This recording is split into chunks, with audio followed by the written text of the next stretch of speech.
Ты ей нужен, как воздух. Давай посмотрим, кто же она. Как всегда, с вами Вика и новый расклад Таро для мужчин.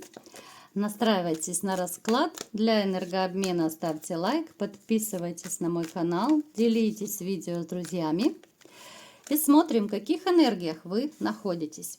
А для записи на личный расклад и на диагностику негатива телефон под видео.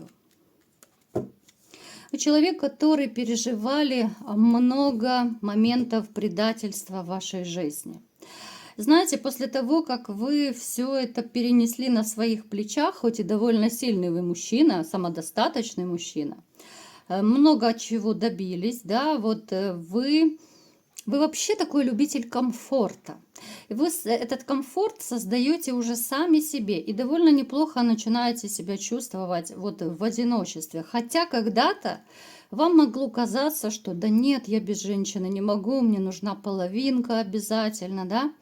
Но вот после того, как вы пережили много моментов обмана, предательства, может быть, измены, вы начали задумываться, а зачем мне это все нужно, да?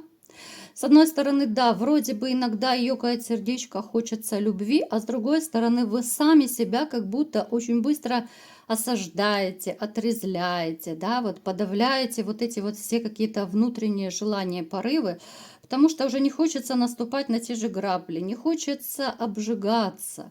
Поэтому вы либо же научились кайфовать в одиночестве, может быть, вы учитесь кайфовать, да, но, тем не менее, здесь может у кого-то проиграться и женщина, которая нравится вам. Может быть, вы в легких романтических отношениях, у кого-то это переписка может быть. Но это так скорее отдушина. Это ваша такая таблетка от одиночества, которая не попадает вам прям точно в сердце, да, это женщина, если у кого и есть, но это точно не ваша любимая женщина. Она может вам нравиться, это может быть какой-то легкий романчик. У кого-то может проиграться, что есть женщина, которая просто вот вам симпатична, вы можете любоваться, вы можете обдумывать, что, может быть, стоит с ней попробовать. Ну вот как-то вы особо не решаетесь. Слишком глубокие раны после предательства, после вот того, что вы пережили. Вы человек, который очень сильно любит порядок. Вот порядок во всем, начиная с порядка в доме, заканчивая порядком в жизни. Все должно быть четенько на своем месте. Даже вот педантичность какая-то, да. Некоторые окружающие могут даже как-то с опасочкой так смотреть, что ну нельзя же быть таким чистюлей, да, что ну как же так, вот у него, вот даже на работе у вас могут удивляться, что ну как, у него все четко по полочкам, он знает, где что лежит, да, у других там хаос на столе может быть. У вас же везде там ни сориночки, ни пылиночки, ну такой вы любитель быть с иголочки. Давайте сделаем как раз маленький опрос по этому поводу. Напишите, пожалуйста, все в комментариях, как вы вот по поводу чистоплотности. Давайте так, по чесноку, ребят. Вот честно. Вы любите порядок, чистоту, или же вам, ну, все равно, где что стоит, где что валяется, да, вот в таком плане. Как вы относитесь вообще вот именно к порядку, к чистоте? Далее.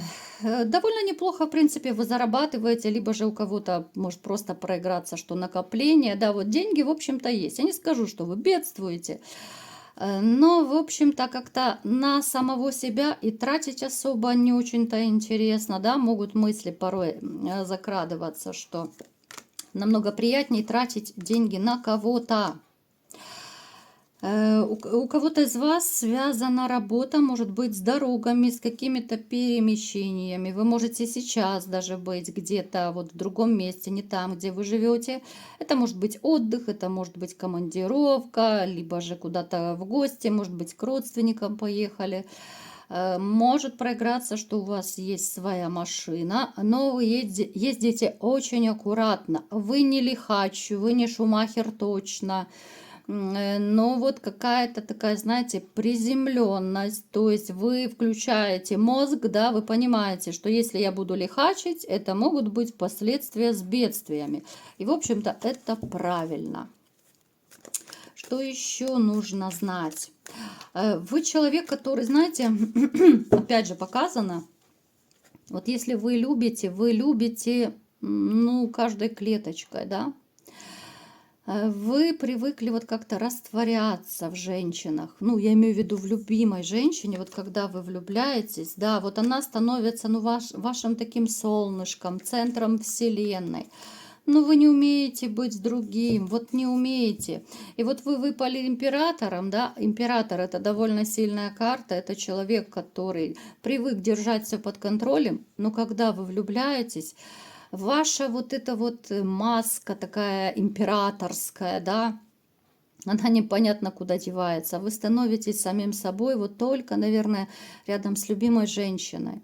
Ну, может быть, еще там родители, да, там братья, сестры вас еще таким настоящим знают.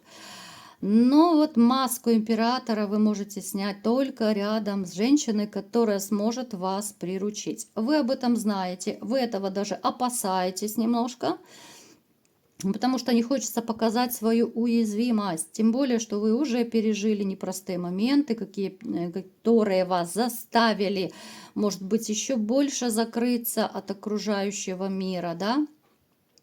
Тем более от женщин, как я уже сказала, да, вы не хотите просто обжигаться еще раз. Поэтому вот сейчас вот мне показано, жизнь течет более-менее так умеренно, да, я не могу сказать, что у вас какие-то прям супер радостные такие события, либо же какие-то катаклизмы, да, вот более-менее, ну так ровно, спокойно, и пока вот вас это устраивает. Вы устали уже от этих всех страстей, вы устали от накала того же страстей, да, когда ты не знаешь, придешь домой и что тебя ждет, да, это будет вулкан или белый пушистый котеночек тебя встретит, да, вот когда вы были в отношениях. Поэтому хочется покоя, хочется стабильности, и вы сами себе пытаетесь эту стабильность более-менее организовать, да, по крайней мере, вы не гонитесь ни за кем, ни за чем, вы не настроены ни в коем случае бегать ни за кем, да, поэтому, ну, как-то у вас такая более приземленная позиция по поводу отношений. Итак, давайте-ка смотреть, кому же вы нужны как воздух. Кто же к нам пришел на расклад?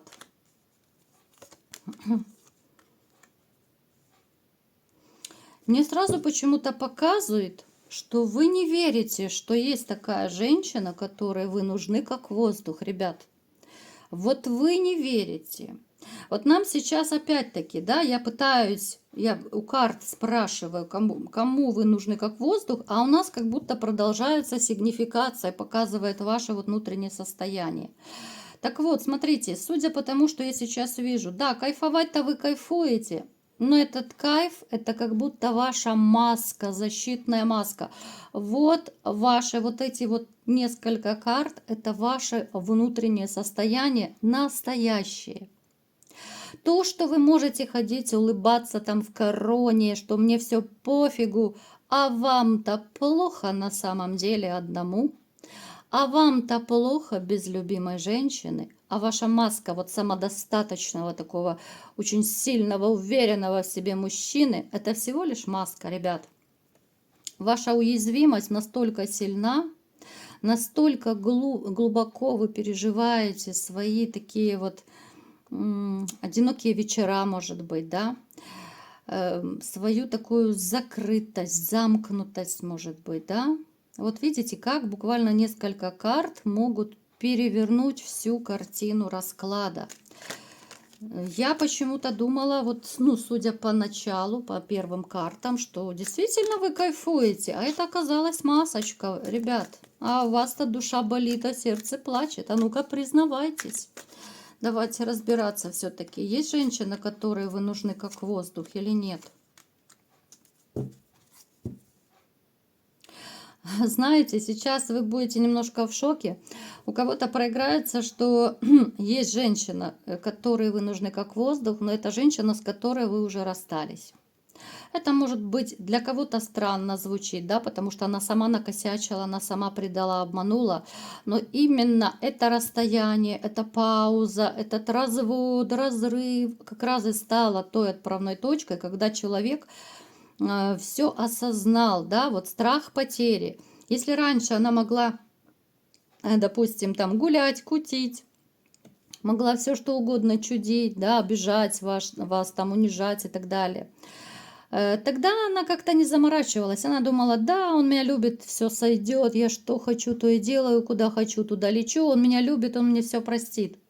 И только тогда, когда вы поставили точку, ее вот как пробило, да, вот, ну, грубо говоря, вот осенило, ну, как угодно это называйте, что да елки-палки, я же его теряю, я его потеряла, я могу навсегда его потерять, да. Поэтому эта женщина вот именно с потерей, я не скажу, что это в первый же день, да, как вы разошлись. Понятно, что кто-то уже, может быть, и относительно давненько разошелся. Просто чтобы вы знали, что именно точка развода, разрыва, расхода вашего, вот она стала такой отправной точкой, когда вашу женщину озарила. Как же я так опростоволосилась, мягко говоря, я потеряла этого мужчину, да? Вот думала, что буду им крутить, вертеть, манипулировать, все что угодно чудить, да, он меня будет все терпеть, прощать, потому что любит. Да не тут-то было. И теперь она вот вынашивает, да, вот неважно, сколько времени вы расстались, да, ну, не 30 лет, понятное дело. Вот все-таки ей бы, конечно, очень хотелось помириться. Только вот с вашей потерей она поняла, что как вы ей нужны, как вы ей дороги. Возможно, она у кого-то либо же проявлялась, либо будет проявляться для того, чтобы попытаться наладить, склеить эти отношения. Да, именно вот потому что у нас башня выпала, это скорее проиграется у тех, кто уже развелся, там, разошлись, вы как угодно, то есть вы не вместе.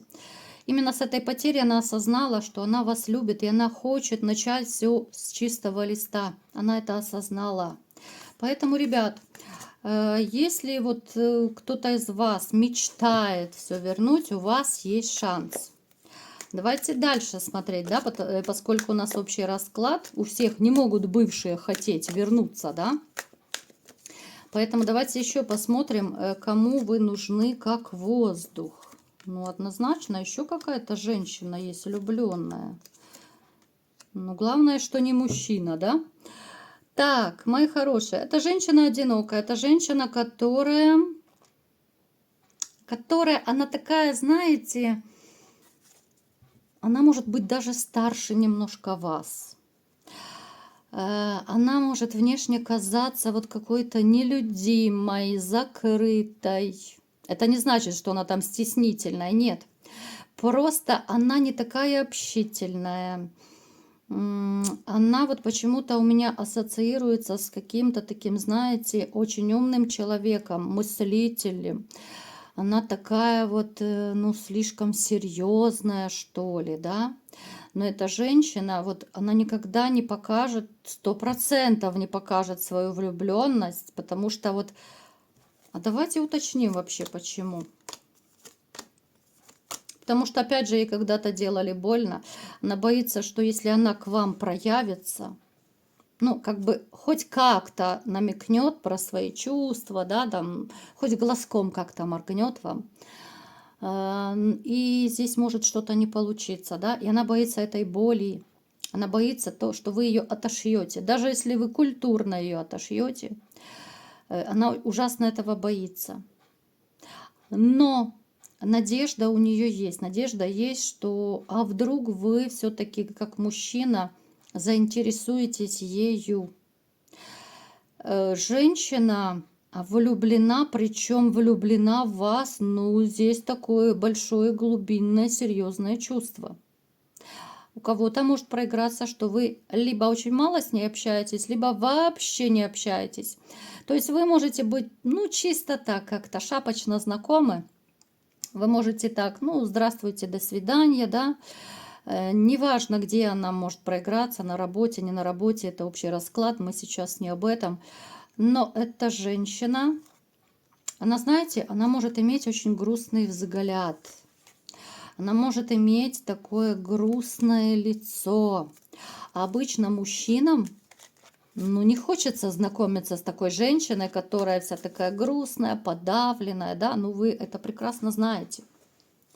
Поэтому здесь палка в двух концах. Она очень глубокий человек. На самом деле она очень страстная женщина, но это настолько в ней глубоко. Вот знаете, она как зимняя вишня. Ее нужно пригреть, отогреть. С этой женщиной можно быть счастливой, счастливым, вернее. У кого-то проиграется однозначно, вы, ребят, поймете, кто она. Ну, у нее какое-то особое такое поведение. Ну, к примеру, да, вот в компании, да, вот такие женщины. Я такой самый банальный пример приведу. Если вы где-то на дне рождения, да, все веселятся, там как-то общаются, она может тихонько сидеть в уголке, либо так робко, знаете, как-то перекидываться парой слов. Но она как белая ворона может быть, да. Она как будто постоянно сама в себе, да. Довольно, конечно, специфическая натура, которая не располагает к общению мужчин. Ну, такой типаж я имею в виду, да. Но поскольку это Таро, да, и я вам просто подсказываю вероятность того, что да, кто-то из вас точно может понять, о ком это речь. Может быть, на работе у кого-то такая женщина, еще где-то. Поэтому обратите на нее внимание. Такая женщина, если вы, к примеру, живете по соседству, там на даче, может быть, дома, она может вас подкармливать чисто по-соседски, угощать там пирогами, блинами, борщами, там еще что-то. Вот какие-то робкие такие шаги она может делать, а сама потом прийти и, знаете, вот придет, вас там пирожками угостит, а потом придет и будет сидеть и наслаждаться вот вашим образом. Вот она вас увидела лишний разочек, да, и думать, боже, какой он классный, какой он красивый, какой он сильный, мужественный, да. То есть здесь и страстные фантазии могут быть, но вы настолько вот нужны действительно. Знаете, мне почему-то вот глядя на расклад, мне эту женщину искренне жаль, потому что, ну, робость, скромность, да, хотя у нее не только робость, скромность, да, здесь скорее такие внутренние, психоэмоциональные какие-то моменты, да. Но все-таки мужчине, да, вы сами это знаете, нужно хотя бы хоть какой-то знак подать, хоть глазком подмигнуть, да, что вот подать сигнал, что ты мне нравишься, хотя бы улыбнуться, хотя бы посмотреть в глаза, там, да. Ну, такие самые элементарные какие-то сигналы зеленого света, да, и тогда мужчина, если женщина нравится, он побежит ее завоевывать, да, хотя уже сейчас далеко не каждый побежит. Но эта женщина, она такая вот действительно, она как отшельница. Но опять же, все наши инстинкты, все наши страсти, да, вот и какие-то желания, чувства, никто не отменял. Даже если человек отшельник, даже если ему плохо, но хочется все-таки, да, чтобы рядом был любимый человек. И даже отшельники иногда могут влюбляться, вот как бы это парадоксально ни звучало. Поэтому... Смотрите, у кого-то из вас точно может проиграться, ребят. Я думаю, это будет небольшой процент из вас, потому что не все пойдут на штурм такой амбразуры. Но вы можете попытаться, и, в общем-то, эта женщина откроется вам совершенно с другой стороны. Вы можете ее не узнать, когда начнете с ней сближаться. Да, это будет, ну, все равно, что так... пробивать такое, знаете, какое-то препятствие, потому что она не будет, даже если вы какие-то жесты будете к ней делать, она не будет сразу вам прыгать на шею от радости. Она может радоваться, ну, чисто в душе, внутри, но этого сразу, я делаю акцент, сразу она этого не покажет. Это впоследствии, да, вот она может как-то начать раскрываться, да, оттаивать, но не сразу. Поэтому, если у вас будет желание, пробивайте эту стену, да, вижу цель, не вижу препятствий, потому что как человек она неплохая. Просто со своей сложной историей, в принципе, этого не нужно бояться, у каждого своя сложная история. Поэтому здесь есть все шансы строить отношения. Да, это будет не в одночасье, да, это будет не мгновенно, но возможность есть. Ну а кому понравился расклад, ставьте лайк, подписывайтесь на мой канал, делитесь видео с друзьями. И всем пока!